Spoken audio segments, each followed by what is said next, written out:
to be doing some videos again. If you guys want to see anything in particular, just let me know and we'll get them going. But tonight's video is going to be Rebound. Why we need Rebound in a car. Okay, so the trend happened pretty quick as far as Rebound. So in the last 2 years, the increase in Rebound has come.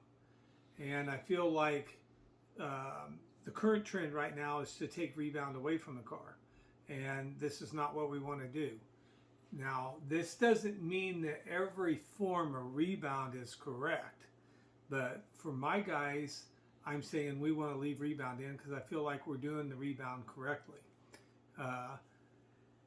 In this world of shock builders and stuff, I'm sure there's some guys out there that are doing some aggressive no bleed type Rebound, and you probably do want to take some of the bleed away from it. So that's not a balanced setup. We're talking about a car that's got decent Rebound in it, that's going to be balanced. But let's say the car is a little over Rebound, and I have a current situation where this is going on, and the guy stated that, well, my car is just free all the time, and he wants to take Rebound away. Well, this is not the right direction. He's also in a 3,200-pound car with very, a 650 right front spring, and a street stock. So very low sprung car, or very, very, kind of a heavy car with very light springs and maybe over Rebound.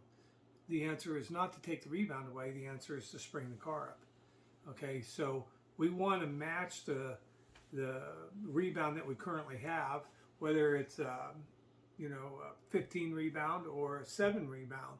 We want to match the car's ability to turn based on Rebound with the current springs.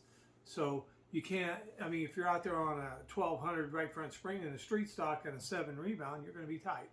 It's just going to be a tight race car. So because they're not matched. So in order to match the 7 Rebound, you'd have to go down in spring rate. Okay, and eventually the car would get to where it wouldn't work. The rate of the spring wouldn't work with the car. So here in this case, we're up in Rebound, but we're down in spring rate. So we need to increase the spring rate in the car to match the Rebound. Okay, the reason we don't want to take Rebound away is because every time you balance out the car between Rebound, and we're talking Rebound on the right front right now. If you balance out the car between Rebound and spring rate, then the car's ability to turn got better. It's there. Okay, now push the car forward as fast as you can until the car's turn ability goes away. And then that's when you maybe have just crossed that boundary of balance. Okay, so it's front balance versus rear drive. Okay, so when you get one, let's say my car turns really, really, really well, it's going to lack a little drive. Okay, we don't need a car that turns really, really, really, really well. We need a car that turns good enough to maybe really well. Okay, and that allows us to cover some of the conditions of the racetrack, moisture. We add a little moisture to the racetrack, get there, find out it rained there this week, and now we're on a heavier racetrack. Our car's still balanced between our spring and our Rebound. Likewise, if we had a car with a lot of drive in it and we showed up at that heavy racetrack, we'd just be tighter.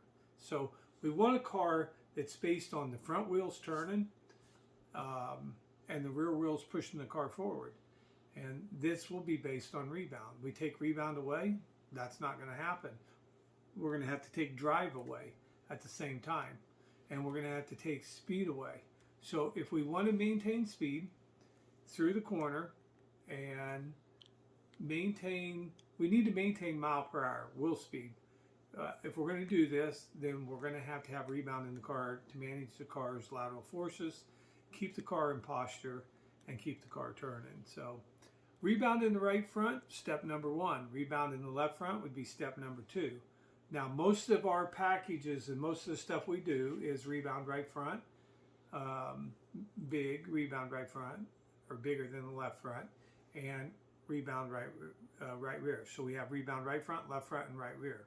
So the entire car is being controlled by Rebound, left rear compressed up. Each corner has Rebound in it to handle the task that it has at hand, hence the right rear. It's different in a 3-link, 4-link car than it is in a metric 4-link car. But right now, concentrate on Rebound in the right front. Next step, we need to concentrate on Rebound in the left front. So we do Rebound the left front in a lot of setups. But in some of our premier setups, we've gone with more Rebound in the left front than we currently are. And them cars are performing way better. So if you hear people talking and they say, you know, the trend is to take Rebound, you know, my buddy's taking Rebound away. And if he's taking Rebound away and he's getting faster, there's one of two things going on. One, he doesn't know what he's talking about, or two, he was just too bound up, you know. I mean, so a bunch of Rebound, low spring rate, ain't going to make a great car. It's just going to make a car that's too free. Low Rebound, a bunch of drive, just going to make a tight race car. So the car has to be balanced between spring rate and Rebound. And as you add speed to it, you're going to have to increase or balance the Rebound out again. So just a little quick video about Rebound. If you know, all your buddies are telling you, I mean, you may be too much, but if all your buddies are telling you got too much Rebound, you might look at, you know, call your shot guy. You might look at what you're doing and your spring rates and your wheel loads and start, you know, balancing out your race car. So we're going to continue to do videos. Help me out, subscribe, like. This is the part of the whole video thing I don't care for, but this is what makes the whole video thing work. So if you guys don't subscribe to our channel, then YouTube won't push this, okay? I'm not going to be, the reason we've had a little delay in videos is because, you know, as our good buddy says, I don't want to be one of them whiteboard dallywhackers. You know, I want to give you good information. I'm not going to be an expert on everything, but subscribe to our channel, like it. If you need to, if you want more information, give us a call during the week. You know, it's 620-326-3152, and we'll chat about what your car's doing. All right, guys? See you next time.